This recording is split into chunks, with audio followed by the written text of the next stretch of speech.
مفتی اعظم مصر ڈاکٹر شوقی ابراہیم العلام کا کہنا ہے کہ حضور نبی رحمت صلی اللہ علیہ وسلم کی بعثت کا مقصد انسانی کردار کو بہترین اور عمدہ ترین اخلاق والا بنانا تھا۔ اسلام امن و سلامتی کا پیغام لے کر جزیرہ نما عرب سے نکل کر دنیا کے لیے رحمت بن گیا۔ وزارت مذہبی امور و بین المذاہب ہم آہنگی کی جانب سے تعلیمات نبی صلی اللہ علیہ وآلہ وسلم کی روشنی میں رواداری کے فروغ پر کانفرنس کا انعقاد کیا گیا۔ کانفرنس کے مہمان خصوصی مفتی اعظم مصر ڈاکٹر شوقی ابراہیم العلام تھے۔ کانفرنس سے خطاب کرتے ہوئے مفتی اعظم مصر کا کہنا تھا: بالسلام والرحمة خرج الإسلام من جزيرة العرب ليكون رحمة للناس جميعا، فهو دعوة عالمية بدليل انضواء الحضارات السابقة عليه واللاحقة له تحت رايته واستمرارها في إنتاج الحضارة تحت شمسه وبفضل رعايته، فاستحسن من تراث الأمم قبله ما وجده صالحا للعمران وما فيه مصلحة الناس، ونفر مما فيه ضرر للناس فضلا عن هلاكهم. من هنا انطلقت الدعوة تتوخى المصالح في المقاصد والمآلات، وعلى ذلك تأسست قواعدها من فقه وأصول حتى تأسس صرح الحضارة الإسلامية قويا، فاستكملت به الإنسانية حضارتها وأتمت به نقصها، ولم يجتمع طلب الكمال المادي إلى جانب النظر إلى البعد الإنساني كما اجتمع في حضارة الإسلام التي راعت الإنسان قبل البنيان باعتباره القيمة الأسمى في بناء الحضارات.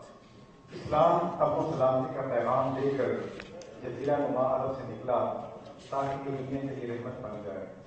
اسلام ایک بین الاقوامی دعوت کا نام ہے۔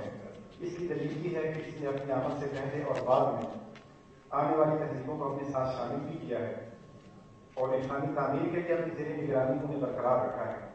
پہلی قوموں کے ورثہ میں سے جو چیزیں تعمیر انسانی کے لیے مناسب تھیں انہیں مستحسن سمجھا، اور جو چیزیں انسانیت کے لیے نقصان دہ ہو سکتی تھیں ان سے نفرت دلائی۔ جہاں سے یہ دعوت شروع ہوئی جو مقاصد اور نتائج میں مصلحت انسان کا خیال رکھتی ہے، اور اس بات پر بھی اس نے فکر اور اصول فکر میں اپنی قواعد کی بنیاد رکھی، یہاں تک کہ ایک شاندار اور مضبوط اسلامی تہذیب وجود میں آئی جس کے ذریعے انسانیت نے اپنے تہذیبی نقائص کی نشاندہی کی اور اس نے تہذیب کی تکمیل کی جس میں مادیت کا کمال بھی اور انسانیت کا خیال بھی ہے۔ یہ دونوں چیزیں کبھی بھی ایسی جمع نہیں ہوئی جیسے اسلامی معاشرے نے جمع کی ہیں۔ اسلام نے تہذیبوں کی تعمیر میں انسان کا خیال رکھا کیونکہ اس کے نزدیک انسان کا مقام و مرتبہ بہت بلند ہے۔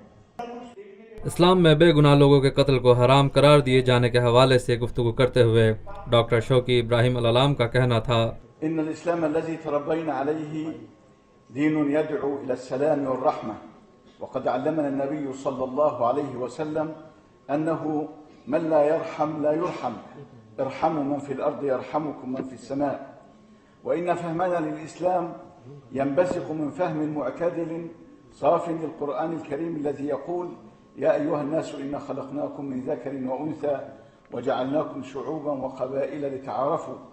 وعندما قال سبحانه وتعالى لتعارفوا لم يكن مراده سبحانه وتعالى أن يقتل بعضنا بعضا، فكل الأديان متفقة على حرمة قتل الأبرياء، ولكننا أمرنا صراحة بالتعاون على نحو بناء، فقال سبحانه وتعالى: وتعاونوا على البر والتقوى.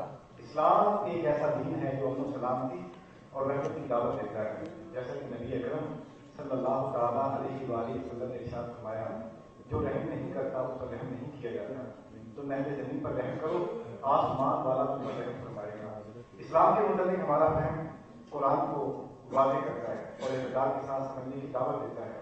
قرآن کریم میں اللہ رب العزت نے ارشاد فرمایا: اے لوگوں، ہم نے تمہیں ایک مرد اور ایک عورت سے پیدا کیا ہے اور تمہاری قومیں اور قبیلے اس لیے بنائے تاکہ تم ایک دوسرے کی جان پہچان کر سکو۔ جب اللہ رب العزت نے فرمایا کہ تعارف، تو پتہ چلا کہ اللہ تعالیٰ کا یہ مقصد نہیں ہے کہ ہم ایک دوسرے کو جان سے ماریں، قتل کریں۔ بے گناہ لوگوں کو قتل کرنا تمام ادیان میں بالاتفاق حرام ہے، اور اللہ تعالیٰ نے اپنی بڑی صلاحت کے ساتھ ایک دوسرے کے ساتھ تعاون کرنے کا حکم دیا ہے۔ قرآن کریم میں اللہ تعالیٰ نے ارشاد فرمایا: یعنی نیکی اور تقوی میں ایک دوسرے کے ساتھ تعاون کرو.